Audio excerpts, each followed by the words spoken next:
So I'll be talking about branch retinal vein occlusion, the studies and protocols. I'll be brief because of the lack of time right now.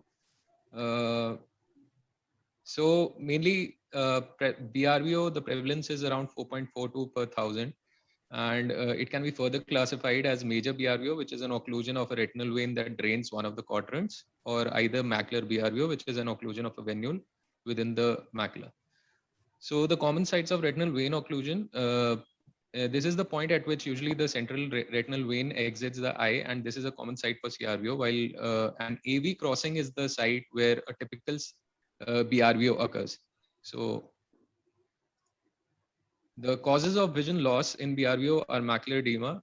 We can see that multiple cysts are present in the OCT.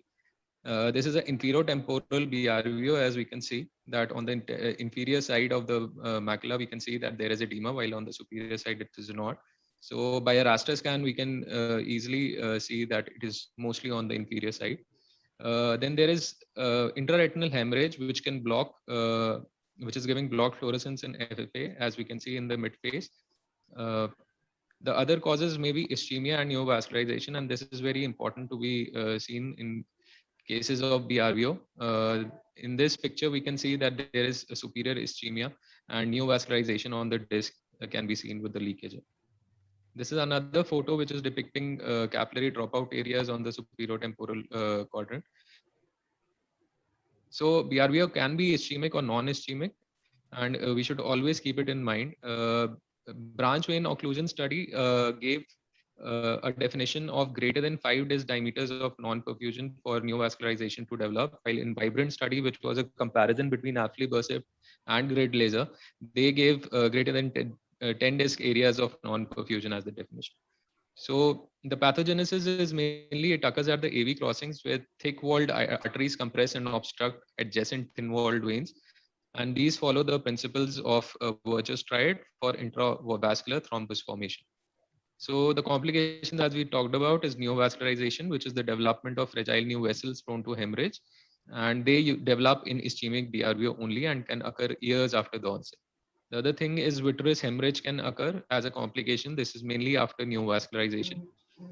In long-standing cases, as we can see that there are multiple capillary dropout areas, capillary non-perfusion areas, and neovascularization can be seen with the leakage on the FFAs. So the treatment mainly focuses on the reducing the macular edema, preventing the neovascularization, and treating neovascularization to reduce risk of vitreous hemorrhage. So the main study that was done for BRVO was BVOS, and it set out to answer 3 questions on the effectiveness of laser. Whether scatter laser photocoagulation prevents the development of neovascularization or vitreous hemorrhage, and can macular grid laser photocoagulation improve visual acuity in eyes with severe vision degradation due to macular edema. So it was a multi-centric prospective RCT. I'll be taking through the first arm, which was sector laser photocoagulation versus no laser for ischemic and non-ischemic BRVO for prevention of neovascular development. So the conclusion was that they found that the visual acuity gain was around 2 lines of visual acuity in cases where we did grid laser, and in which we did not, there was lower visual acuity present. And the photocoagulation reduces occurrence of vitreous hemorrhage, and sector laser treatment is recommended once neovascularization develops. So this was seen that the vision was greater than 20/40 in where laser treatment was given in 60% of the patients as compared to 34 patients. So the other study was co-trial. This was also a multicentric prospective RCT, and it compared IV intravitreal triamcinolone with grid pattern lasers. And they found that there was no significant difference between the treatment groups when comparing the visual acuity improvement, and corticosteroid featured a worse side effect profile. So they said that grid laser was better. It was better to do grid laser rather than giving triamcinolone in these cases because higher adverse event rates were seen. So I'll come on to sectoral scatter photocoagulation. It is indicated when there is mainly treating the ischemic complications, which are rubeosis and retinal neovascularization. So the mechanism is that it reduces oxygen demand by destroying the photoreceptors within the retina, and hypoxia is corrected and production of cytokines is normalized. So the technique is the laser is directed at the quadrant of ischemia, and this is seen with the help of fundus fluorescein angiography. And we should always avoid the areas of intraretinal hemorrhage. So this is how we do the laser, and BVOS found that doing scatter photocoagulation did reduce neovascularization and vitreous hemorrhage cases. So the parameters are 200 to 500 μm size, and 0.1 to 0.2 second duration is taken. We do a medium white burns, and the laser spots are applied around the posterior pole extending anterior to the equator on the ischemic areas. So these are done one burn apart, as we can see, and proper spaced burns should be given, and a total of around 1200 to 2005 spots are due. So the complications that can occur are choroidal hemorrhage and choroidal effusion if we do more amount of lasers is done.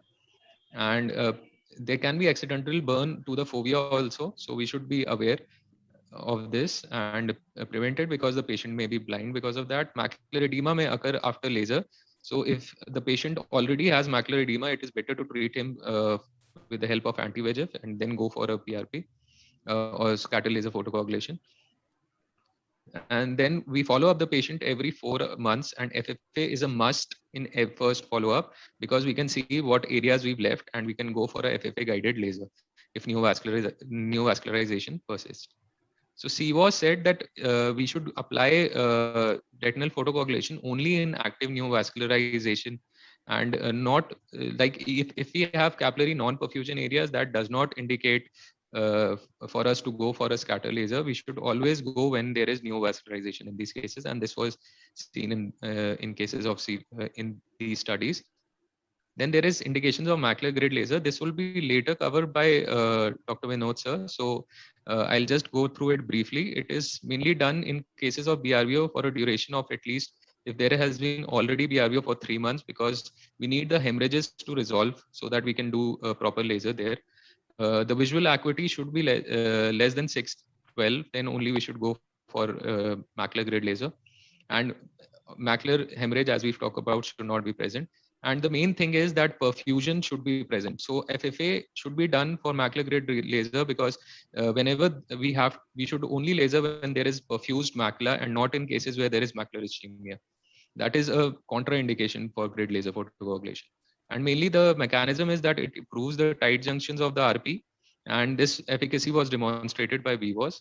The grid is applied across the macula, avoiding the fovea, and we apply 50 to 100 μm spot size, and this is guided by FFA. So FFA is very important in these cases to find out whether the macula is ischemic or not.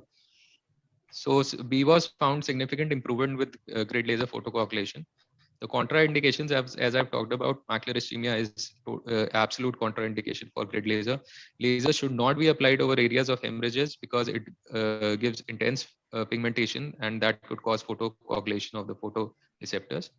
So there are multiple different type of lasers, like conventional laser and micropulse laser. And micropulse mainly gives bursts of pulses, and thus barely visible burns are made, and we can prevent the damage to the photoreceptors. And it also reduces macular edema in these cases. So grid laser will be covered by sir, so I won't be going into it deeply. There is also a subthreshold laser that we are using these days. Micropulse 810 nm laser is done. The mechanism is to deliver more energy to the RP cells without the collateral damage to the neurosensory retina. And the laser energy is given in pulses, as Shrikant sir has already explained. And this may be as effective as conventional therapy without visible burns. So that is it. Thank you.